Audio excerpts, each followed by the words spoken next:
Evening everyone. So my next video is on the topic diuretics.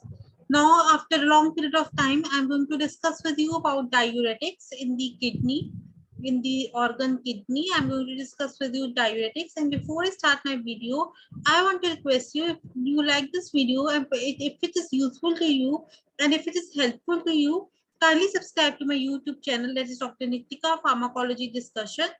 And now I'm going to start with diuretics. So what is diuretic? It is the substance which promotes the excretion of sodium and water from the body. Natriuretic is which promotes the excretion of sodium, and aquaretic is the substance which promotes the excretion of water from the body. Diuretic is sodium and water, natriuretic is sodium, and aquaretic is water. And physiology of urine formation, it takes place by the three methods, that is glomerular filtration, tubular reabsorption, and active tubular secretion. Now this is the urine formation, how the urine formation takes place. This is the Bowman's capsule. These are glomerular capillaries. These are afferent arterioles. This is efferent arteriolar. And the urine formation takes place. There is glomerular filtration takes place from the glomerulus, that is from the Bowman's capsule. This filtrate reaches the nephron, that's in the proximal convoluted tubule. From here, there is a tubular secretion. Number two is tubular secretion. Tubular reabsorption. Number two is tubular reabsorption, how the substances are reabsorbed from the nephron. And tubular secretion is how the substances are secreted into the tubule of the kidney. And urinary excretion is filtration rate, that is glomerular filtration rate minus reabsorption, how much is the reabsorbed, and plus the secretion rate, that is tubular secretion, how much is secreted in the nephron, how much of the substances secreted in the nephron. And all this is in turn, it leads to urine excretion. The blood courses to the glomeruli, much of its fluid containing both useful chemicals and dissolved waste material soaks out of the blood through membranes. By this osmosis and diffusion, there is glomerular filtration takes place, and it is then filtered and flows into the Bowman's capsule. And the product formed collectively is the glomerular filtrate. Tubular reabsorption is how much is of the substances like sodium, so organic acids, potassium, hydrogen, chloride ions, how much of them are reabsorbed from the nephron to the kidney, and how much is the secreted, how much tubular secretion is there, how much is the addition of the waste substances takes place. Like this is a reabsorption. This one, these are reabsorbed and these are secreted. Hydrogen is secreted, potassium is secreted. Means it is added, and this is how the potassium, sodium, potassium, water, these are reabsorbed from the urine. Sodium, potassium, chloride from descending limb of loop of Henle, from descending distal convoluted tubule, sodium chloride are reabsorbed, and from the collecting duct, sodium is reabsorbed. Sodium is reabsorbed, and hydrogen and potassium are tubular secreted. And how water is reabsorbed in the collecting tubule. This is how reabsorption secretion takes place in the proximal tubule, in the ascending loop of Henle, in distal convoluted tubule, and in the collecting tubule. So renal tubule transport mechanism. First of all, active transport, primary active transport, sodium potassium ATP, sodium pump in basolateral membrane of epithelial cells is major driving force for the transport of solutes in the kidney. Secondary active transport is utilizes energy available from sodium gradient established by sodium pump to transport other solutes against the electrochemical gradient. There is symport and antiport, which transport sodium and other solids in the same direction, that is symport, co-transport, and antiport is sodium and the other solutes are transported in opposite directions. There is counter transport or antiport. This is secondary active transport, how sodium gradient establishes the solutes movement according to against the electrochemical gradient.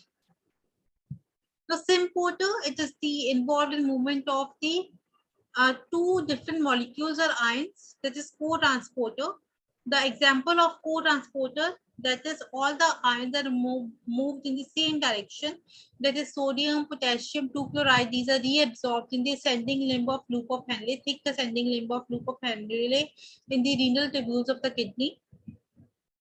These transport 4 molecules of 3 different types, sodium 1, potassium 1 and 2-chloride ions. These are reabsorbed. Antiport is sodium, potassium, hydrogen antiport, counter transport. Means sodium is reabsorbed and hydrogen is secreted. It's an integral membrane protein which is involved in secondary active transport of two or more different molecules or ions, solutes in the opposite direction across the phospholipid membrane. Passive transport is by convection, simple diffusion, channel mediated diffusion, carrier mediated diffusion. Now proximal tubule. Now it reabsorbs 40% of the filtered salt and 60% of the filtered water is reabsorbed in the proximal tubule. And sodium carbonate reabsorption is 85%. Now it has the sodium hydrogen exchanger in the proximal tubule. Sodium hydrogen antiport is present. And here the carbonic anhydrase enzyme, it functions. And here like sodium and bicarbonate ions, they combine to form sodium bicarbonate. And sodium and like hydrogen ions and bicarbonate ions, they combine to form H2CO3, that is carbonic acid, and which again by the action of carbonic anhydrase is broken down into hydrogen and bicarbonate ions. And this hydrogen, it is antiported with the sodium in the luminal side of in the basolateral membrane. And this is how the carbonic anhydrase inhibitors they act. The proximal tubule is a major site for secretion of organic acid and bases to the tubular lumen. This is the mechanism by which most diuretics reach their sites of action. Means this is how the carbonic anhydrase enzymes they act by this method. That is, there is a carbonic anhydrase enzyme is inhibited. So hydrogen and bicarbonate do not form the carbonic acid, and hydrogen and carbon dioxide is not formed. So the levels of hydrogen in the body, it gets increased. In return, sodium is more excreted. Hydrogen will be taken in by the lumen into the cell, and sodium in exchange will be more excreted in the kidneys. So though there will be more loss of sodium and water outside when the carbonic anhydrase inhibitor is given. And loop of Henle, in the loop of Henle, the drugs acting are in the thick ascending limb of loop of Henle. There is antiporter, there is symporter present, sodium, potassium 2-chloride pump, and the loop diuretics act in this. In the ascending limb of loop of Henle, thick ascending limb of loop of Henle, 35% of salt absorption takes place. And loop diuretics, they inhibit the sodium potassium 2-chloride symport. So more excretion of sodium, potassium and chloride ions will be takes place, and there will be diuresis effect with more loss of water. And they also cause the loss of calcium ions and magnesium ions, and potassium ions are excreted out. So they cause hypomagnesemia, hypocalcemia, hypokalemia, hyponatremia, and they also cause metabolic alkalosis. Early TCT, here the drugs are the thiazide diuretics, sodium, potassium, chloride channel, symport, co-transport, sodium chloride co-transporter. And this here it is present in the distal convoluted tubule, in the early distal convoluted tubule. And the drugs are thiazide diuretics. They inhibit the co-transporter of sodium chloride. So sodium will be more excreted and chloride will also be more excreted. And it will lead to more loss of water and sodium. So diuretic effect will be there.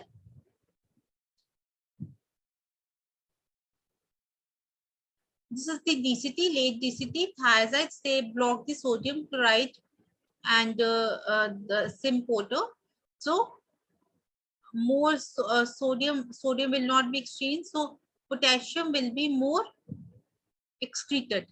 sodium will be excreted, and in turn potassium will also excreted, and chloride will also be excreted more. Collecting tubule, the drugs acting on the collecting tubule are aldosterone antagonists and sodium epithelial inhibitors uh, and aldosterone antagonists, which are potassium-sparing diuretics.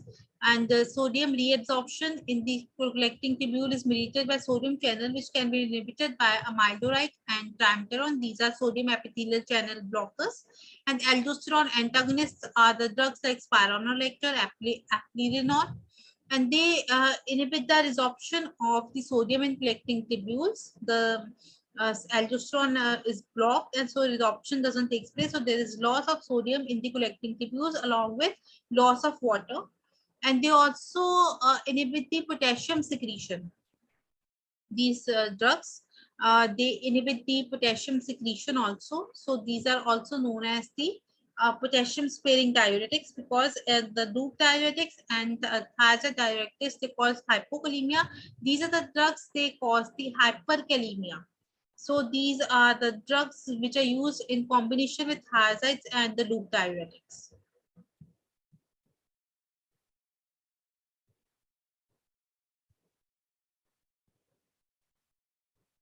Collecting tubule diuretics that act on upstream segments of the tubular system increase sodium concentration in the tubular fluid, resulting in increased sodium absorption in the collecting tubule.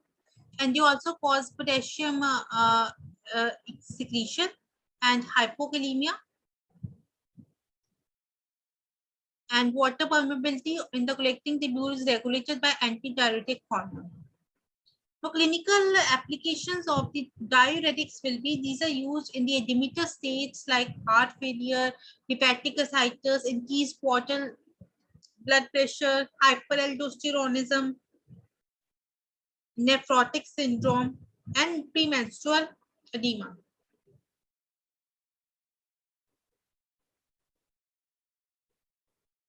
Non-edematous states like hypercalcemia, hypertension, diabetes insipidus, these diuretics can be used.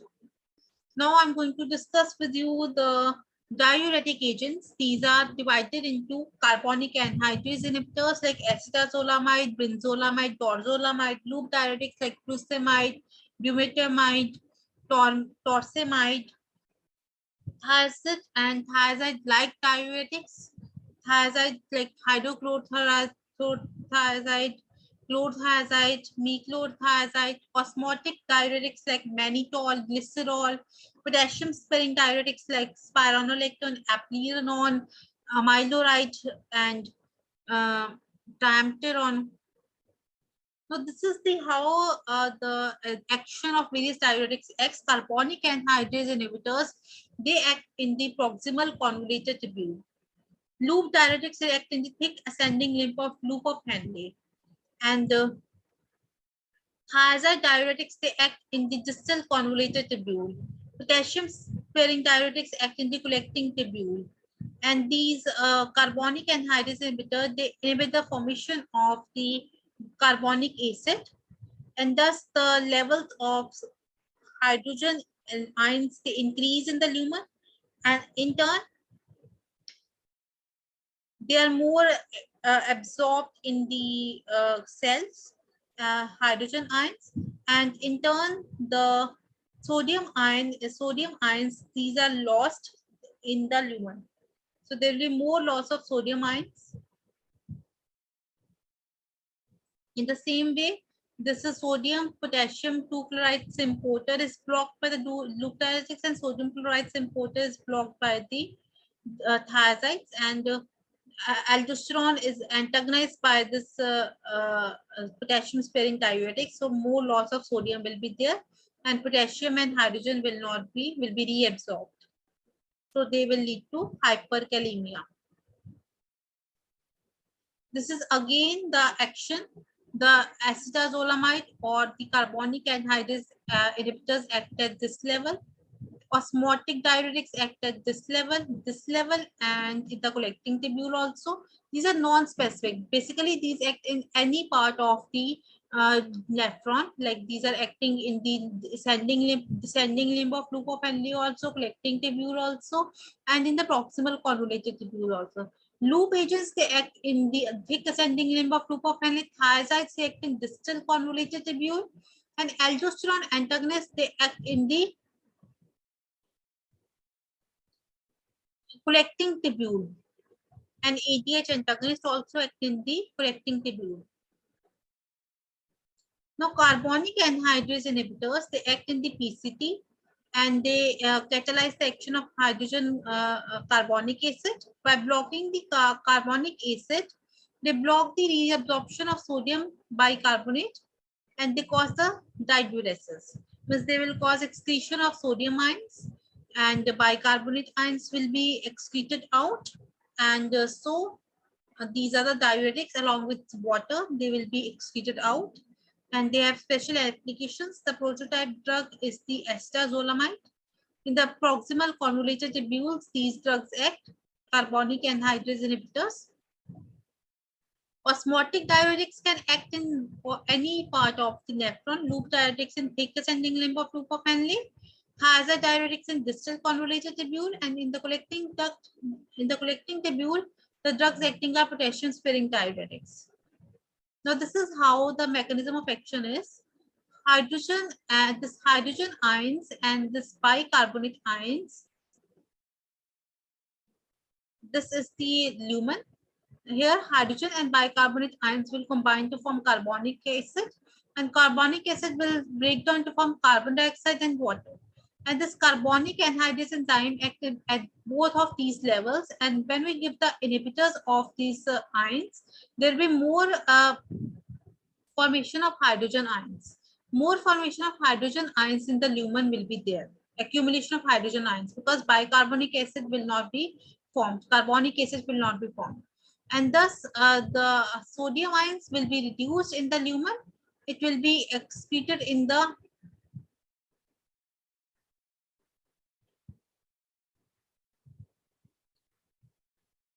sodium ions. This hydrogen ions will be more and these sodium ions will be less.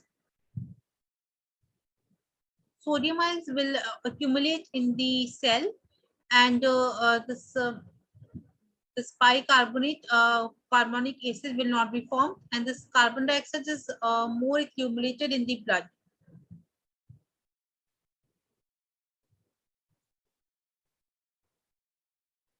And there will be more loss of sodium ions. There will be more loss of sodium ions and carbon dioxide, such as bicarbonic acid.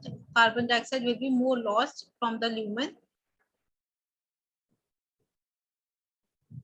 Inhibits the carbonic anhydrase enzyme in renal proximal convoluted tubule. It catalyzes the formation of bicarbonate and H ions from the hydrogen and carbon dioxide. So inhibition of carbonic anhydrase decreases. It doesn't increase, it increases the levels of hydrogen, because from the carbon dioxide to water, it forms the hydrogen and bicarbonate ions, and hydrogen ions, they decrease in the tubular lumen, and in exchange, sodium ions will be more in the lumen. And when it is more accumulated in the lumen, it will be more excreted out. Here, this is like this. From this, this is carbonic anhydrase. It forms the production of sodium ions and bicarbonate ions. Sodium ions will be less, so it will be more sodium. But sodium ions, hydrogen ions will be less, and so more sodium will be here in the lumen, and it will be lost. Increased lumen sodium, increased water retention. Less hydrogen for sodium-hydrogen exchange. Like this, there will be increased urinary excretion of sodium, potassium, and bicarbonate, and decreased urinary excretion of no. Carbonic anhydrase inhibitors, these are used of the acetazolamides in wall sites. These also are present in the glaucoma. These are carbonic anhydrase inhibitors are also used in the glaucoma because they inhibit the production of carbonic acid or bicarbonate ions, which are responsible for production of aqueous humor. So there will be less formation of aqueous humor, so reduction of the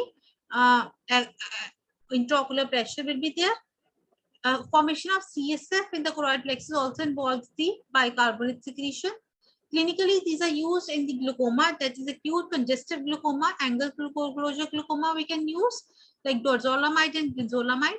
As they cause the increased excretion of bicarbonate ions, they cause the urinary alkylation, and they also they also cause the uric acid, cysteine, and other weak acids are reabsorbed from acetic urine, and renal excretion of cysteine can be enhanced by increasing the urinary pH. And they cause the metabolic acidosis because, sorry, alkylosis, because there is a reduced formation of the hydrogen ions and more excretion of the bicarbonate ions is there. So there will be metabolic alkylosis. And these are also used in acute mountain sickness. In mountain sickness, there is reduced partial pressure of oxygen in the altitude, high altitude. So there will be more hyperventilation. When there is more hyperventilation, there will be more intake of oxygen and more output of the carbon dioxide. And then when there is more output of the carbon dioxide, there will be the loss will be decreased by the decreasing the bicarbonate secretion in the urine. So it can be used in the acute mountain sickness. Loss can be overcome by increasing the bicarbonate secretion in the urine. Toxicity can be used in hypochloremic. It can cause hypochloremic metabolic acidosis. It can cause renal stones because it causes accumulation of the calcium ions, precipitation of the calcium ions in the body. So there can be hypercalciuria, and there can be renal excretion of solubilizing factors like citrate. Calcium salts are insoluble at alkaline pH. Renal potassium wasting. They also cause hypokalemia. So, and they also cause paresthesias at large doses. Contraindications: alkalinization of urine. It decreases urine excretion of ammonium ions because hydrogen ions will be less in the urine. So ammonium ions will be not present. So excretion of ammonium ions doesn't take place, but ammonia is accumulated, and it can worsen the condition of the hepatic coma because more ammonia will be accumulated in the body, and there will be no conversion of the ammonia into the urea in the liver failure, in the cirrhosis. In patients with cirrhosis, there is hyperammonemia and hepatic encephalopathy. More accumulation of ammonia will be there because it does not get converted to urea in the presence of the acute liver failure in the cirrhosis. And loop diuretics are these are furosemide, bumetanide, torsemide, ethaconic acids, and these act in the they inhibit the sodium and chloride desorption from the thick ascending limb of loop of Henle, and they cause the excretion of sodium ions, chloride ions, and potassium ions, and they have a diuretic effect. And two prototype drugs are the furosemide and ethaconic acid, and this bumetanide and torsemide, the sulfonamide loop diuretics. This is the place where the loop diuretics act. This was for the osmotic diuretics. This is for the thick limb of loop of Henle, thick ascending limb of loop of Henle. Here the loop diuretics act. This is the tubular lumen. Here there is also excretion of calcium, magnesium, and sodium and potassium, and chloride channels. These are blocked, so there will be excretion of sodium, potassium, chloride, along with magnesium and calcium. Loop diuretics block this, and there will be excretion of sodium, potassium, and chloride. So lumen, sodium is intaken in the cells, chloride is intaken, potassium is intaken.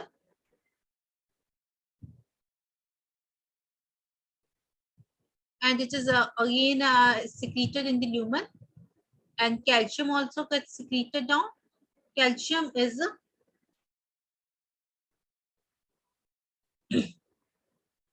moves from the lumen into the cells. And when this sodium potassium chloride channels, there is an antiport. So sodium, potassium, and chloride will be excreted out. Calcium will also be excreted out. The loop diuretics, they increase the excretion of calcium. Lasix, that is a quick onset of the diuresis, increase urinary calcium excretion and also the excretion of potassium and hydrogen ions. Quick onset of action, increase urinary excretion. So these can be used in hypercalcemia, conditions of malignancy and hyperparathyroidism because they cause excretion of calcium. Increases urinary excretion of potassium and hydrogen ions. So these can be used in the treatment of hyperkalemia because they cause the excretion of sodium and potassium and hydrogen ions.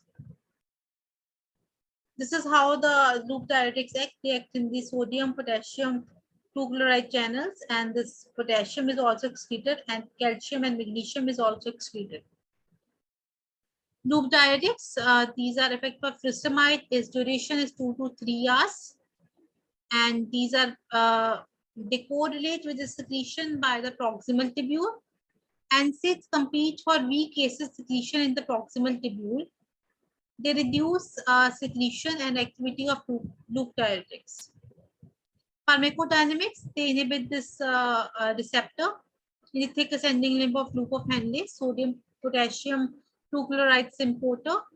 So there will be excretion of sodium chloride, and potassium will also be excreted out. So these can be used in the treatment of hyperkalemia. And magnesium and calcium is also excreted out. In this diagram, you can see sodium excretion, potassium excretion, calcium excretion, along with water. Pharmacodynamics, they cause the magnesium excretion, so they cause hypomagnesemia, they cause hypocalcemia also, and they can be used in hypercalcemia of malignancies, and combined with saline infusions, these can be used as loop diuretics. Loop diuretics induce COX-2 also, that is cyclooxygenase 2. Prostaglandins E2 inhibits the salt transport in the thick ascending limb of loop of Henle, thus participates in the renal actions of loop diuretics.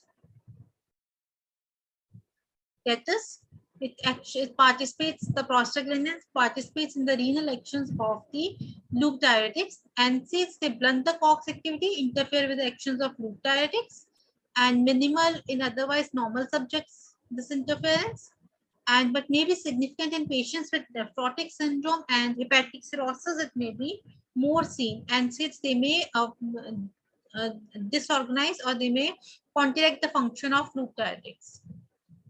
Furosemide increases renal blood flow, and they also reduce pulmonary congestion, that is left ventricular failure. Pulmonary edema is also reduced by the loop diuretics. This may be due to release of renal prostaglandins. Indications, as they cause hypokalemia, that is excretion of potassium, so these can be used in hyperkalemia. In the acute renal failure, these can be used like in partial renal failure when they can enhance the potassium excretion and urine flow. So these can be used in the acute renal failure also. In anion overdose, that is as they cause the excretion of fluoride ions, they can also increase the excretion of bromide and iodide ions and fluoride ions along with fluoride ions. So in anion toxicity like bromide toxicity or iodide or bromide or fluoride toxicity, we can use these drugs, that is loop diuretics. In hypokalemic metabolic alkalosis, as they cause the excretion of the potassium and hydrogen ions, they can be used in the metabolic alkalosis conditions also. Ototoxicity, they can cause ototoxicity also. Hyperuricemia, they increase the levels of uric acid, so these can be they enhance the uric acid reabsorption in the proximal convoluted tubule, so they can cause hyperuricemia. They can cause hypomagnesemia because they increase the excretion of magnesium ions, so they cause hypomagnesemia. They can cause allergic reactions, like they can cause skin rash, eosinophilia, interstitial nephritis, and they can also cause severe dehydration. Thirst and increased water intake can cause severe hyponatremia. Increased water intake will be there with these glutatics. They can cause hyponatremia, and they cause the more excretion of the calcium. So they can cause the hypercalcemia may occur volume depleted patients who have another cause for hypercalcemia. Thiazide diuretics, these are the chlorothiazide, hydrochlorothiazide, and chlorothalidone and metazolone. They have the same, though their chemical structure is not same, but their mechanism of action is same of the thiazide. So these are known as thiazide-like diuretics, chlorothalidone and metazolone. Thiazides, they inhibit the sodium chloride transport in the distal convoluted tubule. All thiazides are secreted in the proximal tubule. Means they inhibit the sodium chloride transport in the distal convoluted tubules. So sodium and chloride excretion will be more. And they also cause the hyperuricemia increases, and they also cause the thiazides may also enhance the calcium reabsorption. Means they cause hypercalcemia. These act in this proximal convoluted part of the kidney. They cause the loss of potassium and chloride. So there will be more. They are also weak inhibitors of carbonic anhydrase. They also excrete potassium and magnesium, and you also excrete the calcium ions. They decrease the calcium ion excretion. Means they increase the sodium excretion, chloride excretion, potassium excretion, magnesium excretion, but they decrease the calcium excretion. So they cause hypercalcemia. Thiazide diuretics, these act on the sodium chloride channel present in the distal convoluted tubules. And this thiazides, they cause hypercalcemia. So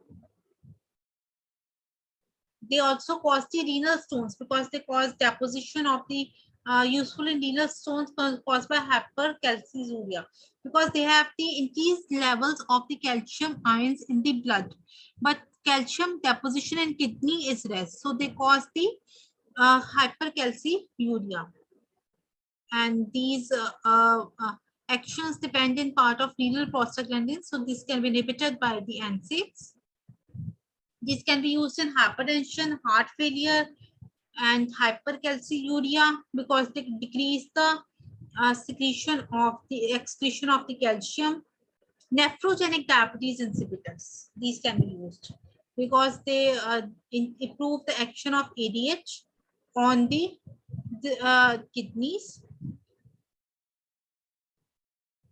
Side effects, they cause hypokalemia because they cause excretion of potassium, and they cause the sodium exchange increase, and they cause aldosterone release, and hyponatremia, they cause glucose level increase, so hyperglycemia, insulin secretion is diminished, they cause hyperlipidemia, hyperuricemia, and hypercalcemia. Toxicity, they cause the again metabolic alkalosis because and hyperuricemia and hyperglycemia, hyperlipidemia, allergic reactions may be seen, and they cause hyponatremia in some cases. And they increase the level of ADH, so they increase the thirst. So the reduced they will be increased thirst will be there, and increased intake of water will be there. Potassium-sparing diuretics, these are the spironolactone and aplerenone, which is the aldosterone antagonist, and sodium epithelial inhibitors are amiloride and triamterone. They are clear in the collecting tubules. They block the sodium channels, so more excretion of sodium takes place. They antagonize the effect of aldosterone, which stimulates the sodium influx. And when there is a blockage of the aldosterone, there will be sodium efflux will be there along with water. And spironolactone causes gynecomastia, but aplerenone is known to have less side effects. They cause the metabolic acidosis and may be inhibited by the NSAIDs. Clinical indications are these can be used in hyperaldosteronism, means when there is increased aldosterone levels, these can be used. And use of thiazides and Loop diuretics can exacerbate volume contraction and causes secondary hyperaldosteronism. They can reduce myocardial perfusion, and they reduce the mortality rate in heart failure patients also after myocardial infarction. They can cause hyperkalemia. These are potassium-sparing diuretics. So they cause the retention of potassium in the body.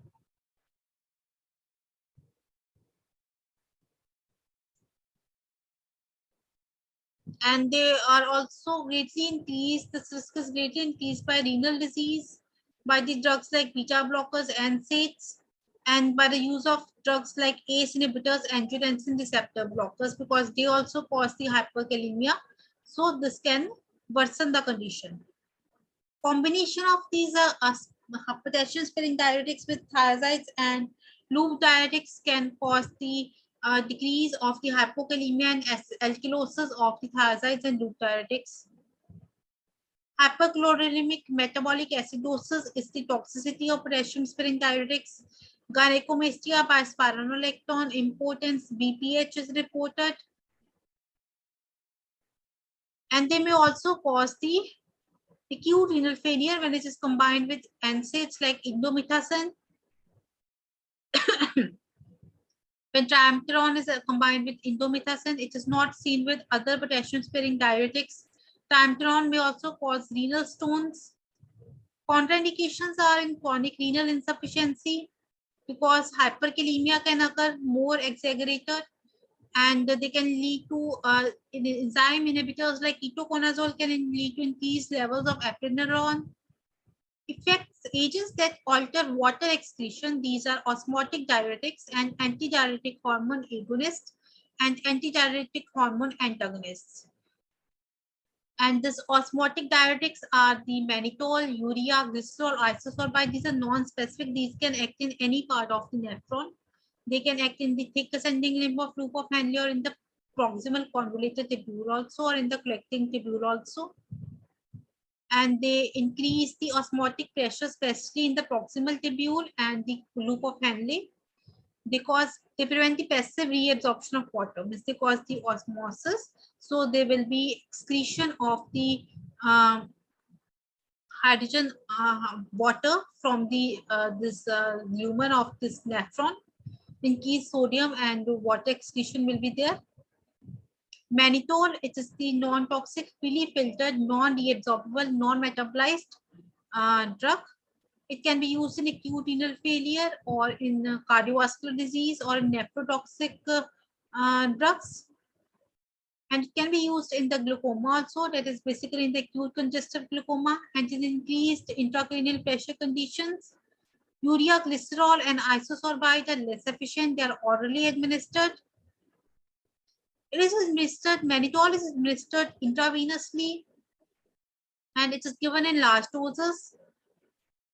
It is not suitable in congestive heart failure as it doesn't draw water from the extracellular fluid. Later, intracellularly it extracts the water from the cells, so it is not effective in the congestive heart failure. Clinical indications, these cause the water excretion more in preference to sodium excretion, and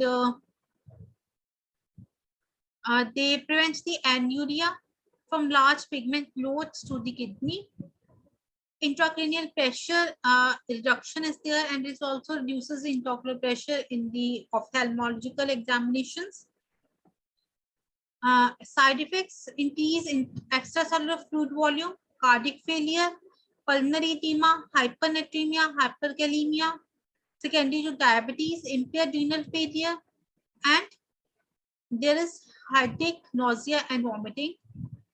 Toxicity can lead to extracellular compartment water from mannitol is rapidly distributed in the extracellular compartment, excess waters from the cells, so leads to expansion of extracellular volume, and there is hyponatremia.